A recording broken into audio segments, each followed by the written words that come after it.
master the periodic table for a second. We usually obsess over the rock stars, don't we? We talk about gold, we talk about lithium, maybe cobalt if we're feeling fancy. But today, I want to talk about the element that is, well, literally holding the modern world together. And nobody talks about it. Nobody talks about it until the supply chain breaks. It is the classic boring until it's critical scenario. It's like the offensive lineman of the periodic table. Exactly. We are talking about manganese. And the reason we are doing a deep dive on this isn't just because it makes steel hard. It's because of a number I found buried in these geological surveys that is, frankly, terrifying. 80%. 80%. It's a staggering concentration of risk. 80% of the world's known land-based manganese reserves are in one place. Not just one country. No, not even just one country, but one specific geological basin. The Kalahari Basin in the northern Cape of South Africa. And to put that in perspective for you, imagine if 80% of the world's oil was just in Texas. That is the level of geological monopoly we are talking about here. If you are a global strategist, that number keeps you up at night. So I think the mission for this deep dive is pretty clear. We have this incredible geological gift just sitting in the ground. But getting it out, processing it, and selling it to the hungry battery market, well, that is where the story turns into a thriller. We're looking at infrastructure collapse, a logistics crisis, a high-stakes pivot to green energy. It really is a story of geology versus reality.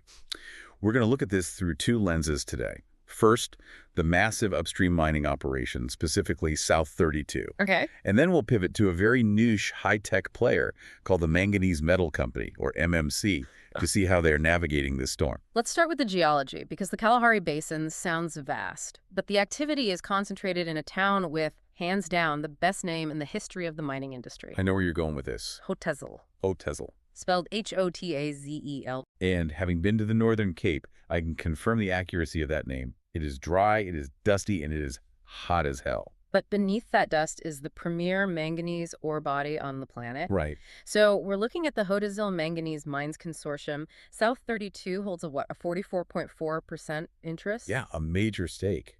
And the scale is just huge. The numbers say in their 2025 financial year, they produced roughly 2,151,000 wet metric tons of ore. That is a lot of rock to move. It is. But what caught my eye in the reports was that they aren't just digging one big hole. They have two very different operations, Mamatwan and Wessels. Right, and this distinction really matters because it shows the complexity. You can't just treat the whole basin the same. Mamatwan is your classic open-cut mine. It's been running for over 50 years. And this is where they use the terrace mining method that's mentioned in the documents. Exactly. Just think of giant staircases carved into the earth. It's efficient for ore that is relatively close to the surface. You strip away the top layer, and you have these massive benches where you can extract the ore pretty cheaply. It allows for huge volumes. Okay, so that's the big pit. But Wessels is a different beast entirely. Wessels is underground. And because of the depth and the rock mechanics, they use a method called mechanized board and pillar. Can we unpack board and pillar? It sounds like a pub name, but I assume it's a structural thing. It does sound like a pub. It's actually an ancient mining concept, just, modernized with heavy machinery. Yeah. You carve out rooms, those are the boards, to get the ore. Okay. But if you took everything, the roof would collapse.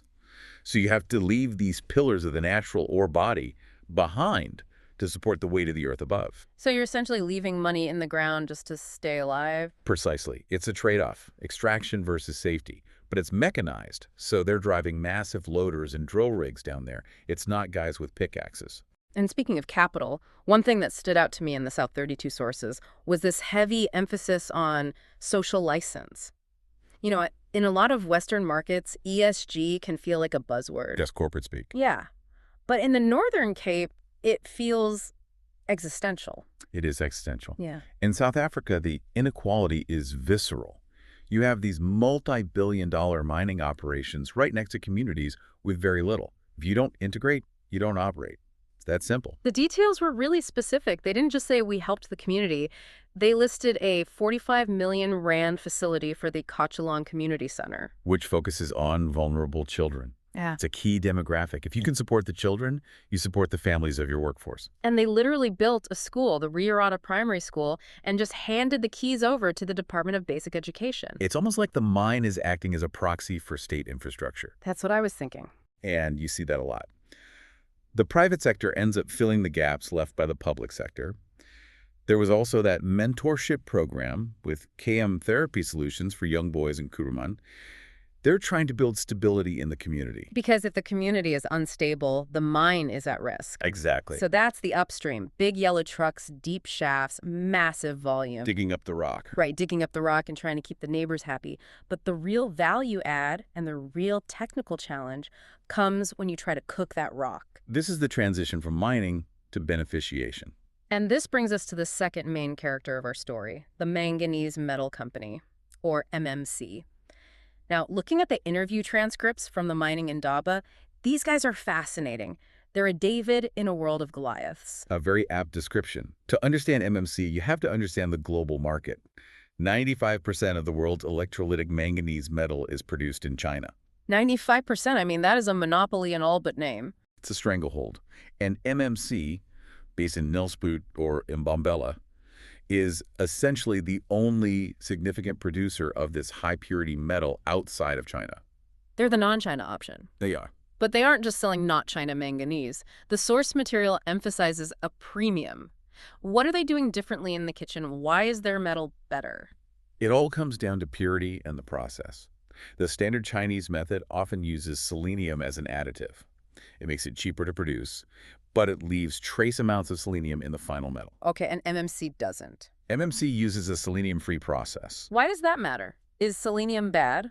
Well, for standard steel, not really. But for high-end electronics, specialty alloys, and especially for certain battery chemistries, purity is everything. Contaminants can cause all sorts of problems. Like short circuits or reduced battery life. Exactly. So MMC produces a 99.9% pure metal that commands a higher price because it's cleaner. Okay, so on paper, this sounds like a slam dunk business case. It should be. They have the best product, they're sitting next to 80% of the raw material, and the Western world is desperate to get away from China.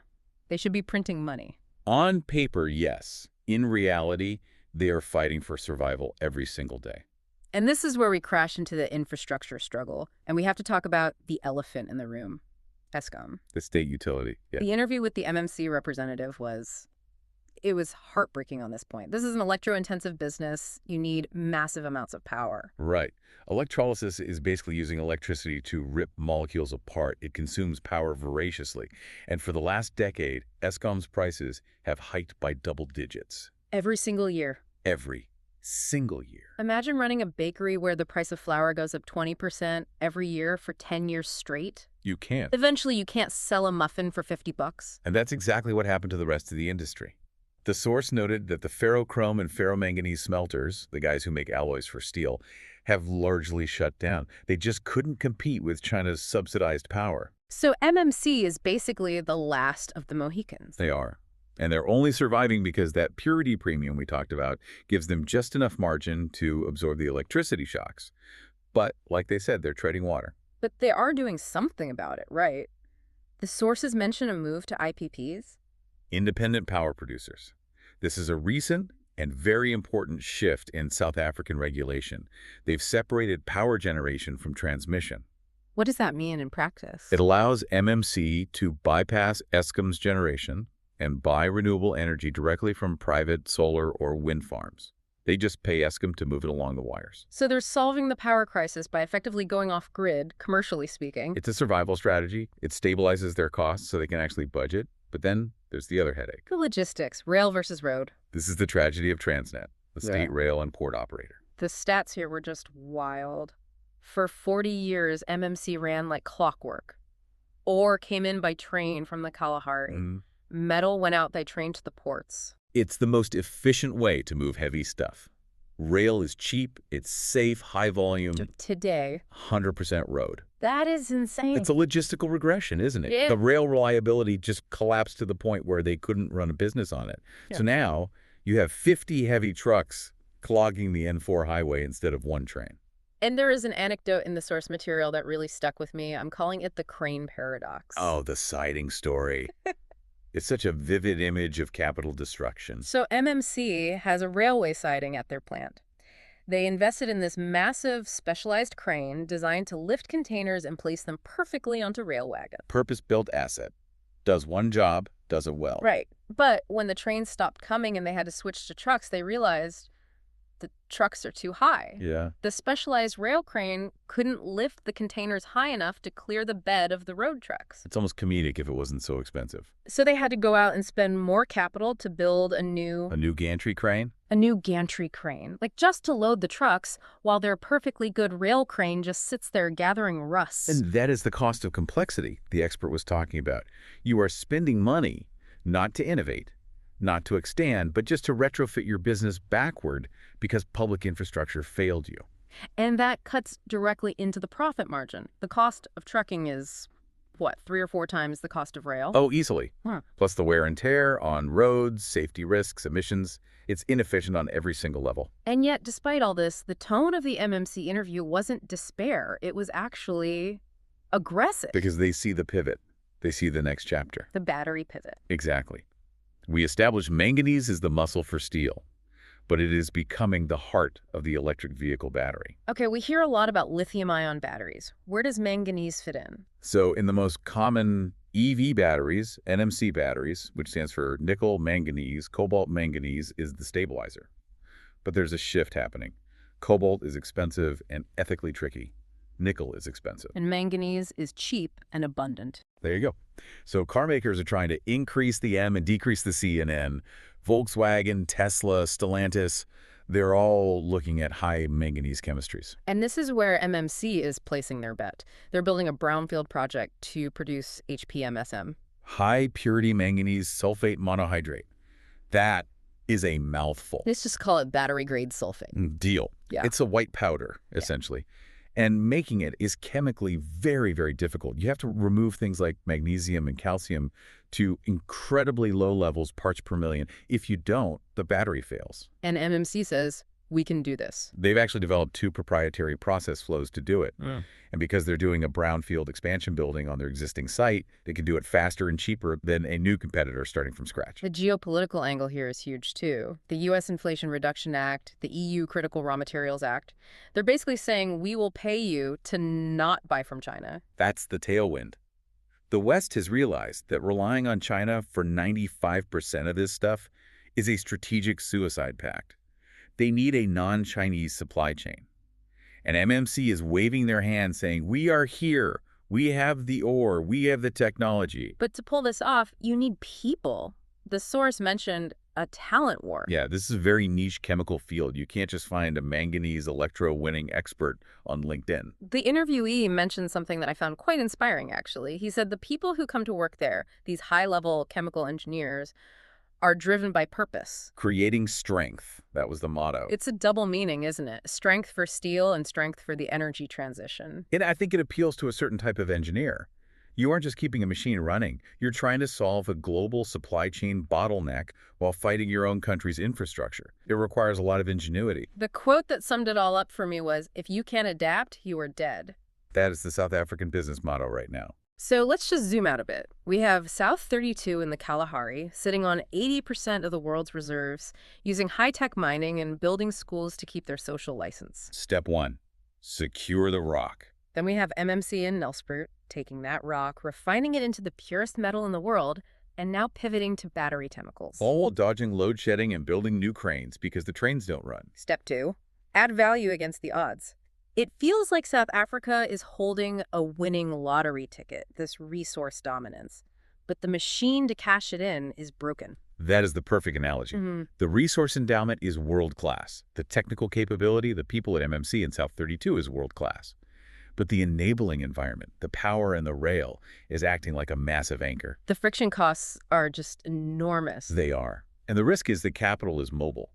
If South Africa makes it too hard, investors will look at lower-grade deposits in other countries just because the trains run on time there. So the opportunity isn't guaranteed. Not at all. The window to become the non-China battery hub is open right now, but it won't stay open forever. It brings me back to that initial number, 80%. We often hear about resource scarcity, the fear that the Earth will run out of the stuff we need. That's the common narrative. We're running out of minerals. But looking at this deep dive, it seems like the rocks are there. The scarcity isn't geological. No, it's not. The scarcity is organizational, it's infrastructural. It's competence in logistics. So here's the thought I want to leave you with.